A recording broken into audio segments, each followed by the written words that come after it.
Hey, you might be wondering, how can you find the money so you can get started in real estate? If so, you found the right video. Hey Daniel, cue in that intro please.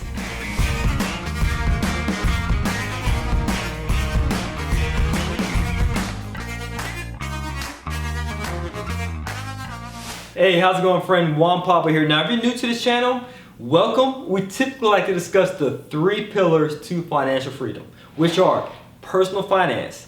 We like to talk about credit, budgeting, your debt to credit ratio, all that good stuff, because it's important for the second thing, which is investment capital, which we'll be discussing in this video. Because with investment capital, it's important to have a repeatable source of investment capital, so that way you can buy properties on repeat in a predictable way. And that leads me to my third point, which is this: real estate investing. And we typically like to focus on multi-units and multi-family properties.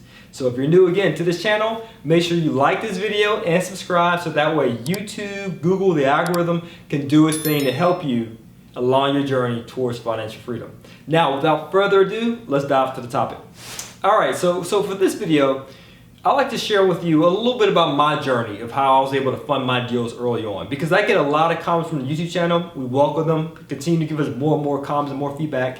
And we have a lot of students in our community in which they first and foremost have a hard time finding the money. And they just can't see how they can amass a huge multi-family portfolio if they check their pockets and there's nothing in it. Right? They have a hard time doing that. So I want to share with you my journey, so that way you can pick up some tips along the way. So again, this is an experience share, Gestalt. Okay, I'm just sharing with you what I've done. Okay, and I also provide you with some resources and tips too, so that way if you are interested in replicating what I've done, you can do it too. All right, let's dive into it. So starting out, I was a 9-to-5er. I worked for the U.S. government. And as I worked for the U.S. government, I was trying to be creative to get more results, and I ended up being creative. We got the results, but I was reprimanded because I thought outside the box. Okay, I went against the government's bureaucracy, policies, procedures, and they slapped me on the wrist. And when I got that slap on the wrist, I didn't enjoy it. I felt like I should have been congratulated, but I was actually reprimanded. I was written up. And so as a result of being written up, I said, you know what? Like LeBron, I'm gonna take my talents to South Beach. I'm gonna take my talents to real estate investing. I didn't quit, don't get me wrong. I stayed at my 9-to-5, but I used my spare time wisely to make myself wealthy, meaning I spent nights and weekends working towards building my multi-unit portfolio.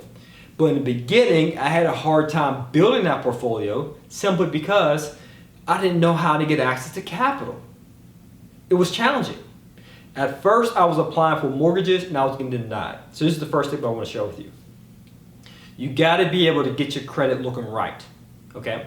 You want to be able to get your credit, maybe for your first deal, you might be able to do a FHA mortgage, in which it's the Federal Housing Administration. They allow you to get a mortgage for a very small amount of down payment, maybe 3.5%. Or you might be able to get a conventional mortgage even less, 3%, maybe 5%, it just varies. But the point is, their credit score requirements are a lot less than investment mortgages. So I use that as leverage. So one of the first things I did was reach out to a mortgage lender to see if I qualify for a mortgage. And being that my credit has some blemishes on it, I started credit repair to remove derogatory items off my credit report, collections, charge-offs, things of that nature. So I removed a few things off my credit report, and then my score started to increase to a point at the time when I applied for FHA. I think the minimum requirement was a 620. I got to a 620. Now it might vary by the time you're watching this video. That's why I said seek out a mortgage lender so they can share with you their credit requirements, because everyone's different. But I think they go as low as 580, but at that time when I applied, it was 620. So I barely got to a 620 and I qualified for an FHA. So that's the first tip, my friend. If you're interested in getting started in real estate investing, and let's say you currently don't own the property that you live in, consider doing FHA mortgage. Now here's the second tip. The second thing I did was this. I was looking for a multi-unit. That's a property that has more than one unit. It's not a single family property. Why? Because I wanted to be able to be a hybrid investor. meaning I lived in one unit and rented out the other. Now with FHA, they only cap the amount of units that you can do with the FHA to 4 units. So once I knew that, I reached out to it's the second tip, real estate agent. And the real estate agent saw my purchasing power, meaning how much of an FHA mortgage I was approved for, and the terms and all that good stuff. And so he was looking for a property, I should say, that fit my pockets, so to speak. So when he did that, I shared with him, hey, here's my pre-qualification letter from my mortgage company with this FHA mortgage. However, I'm only interested in a duplex to 4 unit. And so he went to work and he started presenting me with deals to the point we found a duplex where I was able to live in one unit and rent out the other. So that was the first part of my journey. So I'm happy now because I got my first property, and to make sure it cash flow greatly, I started doing the house hacking model. I started renting out the room. So you can do that now with Airbnb. And we actually teach that in our program as well. And I actually got a video recommendation about Airbnbs. So that way, if you want to learn more about how that goes around, I actually interviewed a good business friend of mine, so you can kind of see that video and learn more. So just check the link below in the description. Now, when you get into investment properties, the mortgages are slightly different. As I shared with the FHA, that's for owner occupants, so it's required that I live in one of the units in order to leverage that 3.5% down payment. However, when you're investing in investment properties using an investment mortgage, they require a 20% down payment.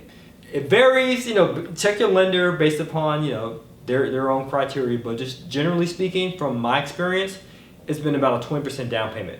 Sure, the seller can provide financing at 10%, but typically it's 20% down payment. Now, the market I was investing in was in New Jersey. Shout out to New York City, shout out to Jersey City. And in that market at the time, the duplex that I purchased was $355,000.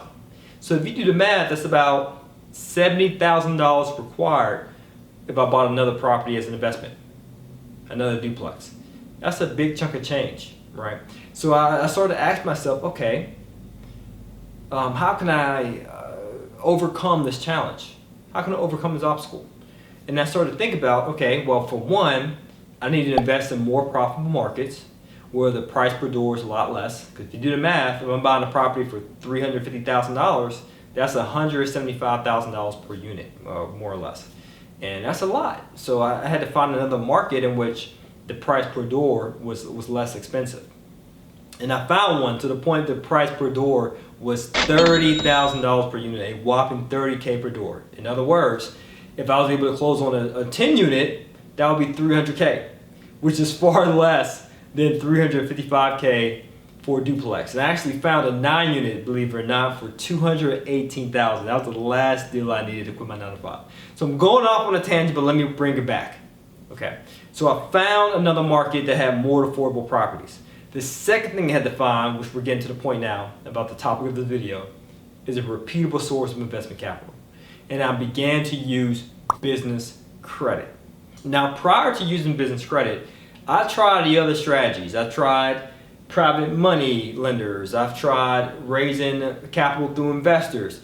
And none of them wanted to touch me with a 10-foot pole. Why?